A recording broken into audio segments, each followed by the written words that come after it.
Well, Planet of the Apes was the beginning of history being made. It was the first major breakthrough in prosthetics. It gained a lot of attention, and that attention paid off for a lot of people.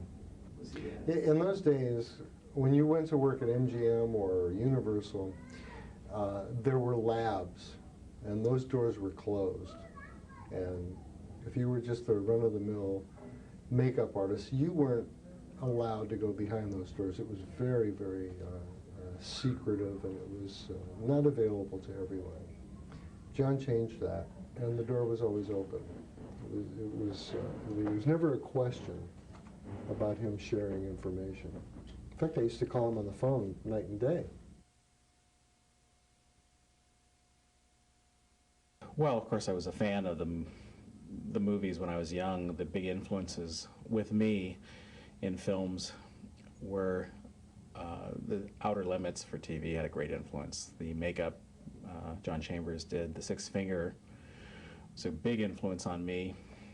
And Planet of the Apes is the first makeup I ever did, actually, with prosthetics on myself.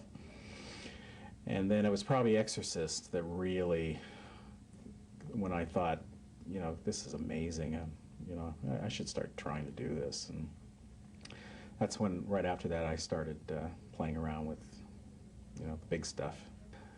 I had met John Chambers once, and I'd gone to his house and got some bald caps to try for something once, but I never contacted anybody. The first person I contacted was Rick Baker in '76, right after Star Wars, and that's when I started working with Rick at the time.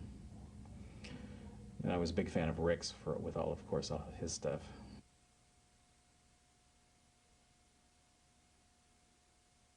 I think I did a test for Eddie at Greg Cannom's apartment. They put some, first I had to obviously be molded a few times. I had to do expression molds where I made funny faces, and then they would cast me in alginate. And then they put the first appliances on me, and then I just sort of crawled around Greg Cannom's floor making funny faces so they could video it.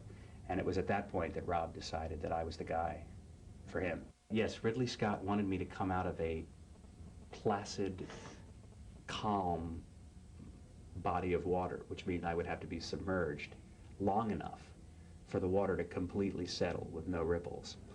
And then, of course, as soon as you get in the water wearing a full latex makeup, it absorbs the water weight like a sponge, which you feel on your body. So the drag on your limbs as you're trying to move around with this engorged latex glued to your body is difficult to describe. And they wanted to drop me on a trap far enough below the water so that a large part of my body would have been below the stage floor. There were 3 feet of water and another 15 feet of water below that floor. They wanted to drop me partway down through the floor.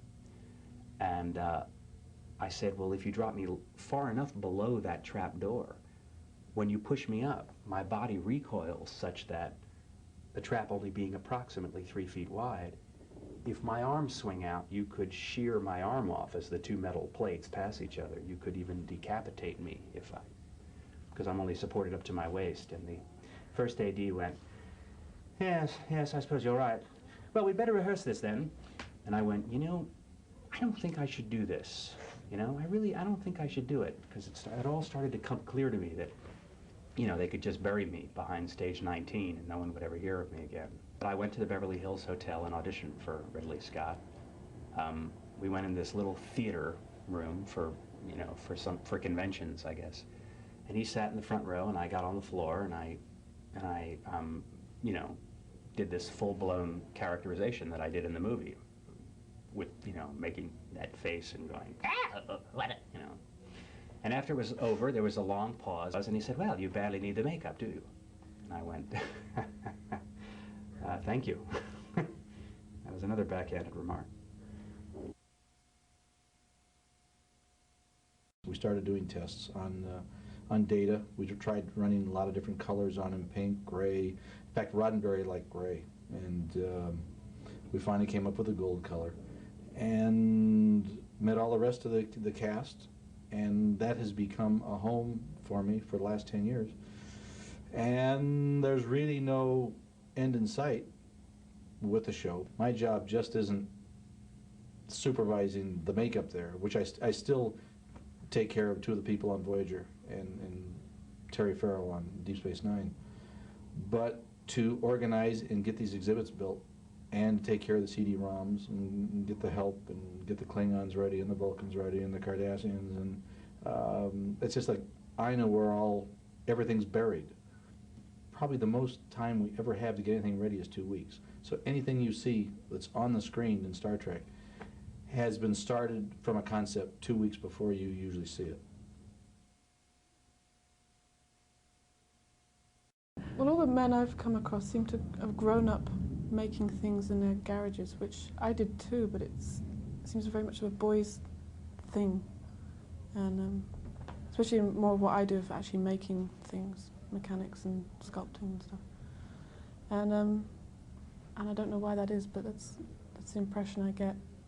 It's very much a boys' world. Even though I did a lot of what they call lab work, sculpting, making molds, foam work, gelatin work, all that stuff, airbrushing, people seem to dismiss the fact that I did that, and they kept trying to hire me for the makeup type jobs, although producers and directors always did hire me for the makeup effects work. But when it came to any of the guys, so to speak, that had their own labs or shops, I was never one of the people they would consider hiring to work with them. I was always the kind of loner who did my own thing in my own world, and in many ways it frustrated me, but in many ways it got me to where I am today, because against all odds I'm here, you know.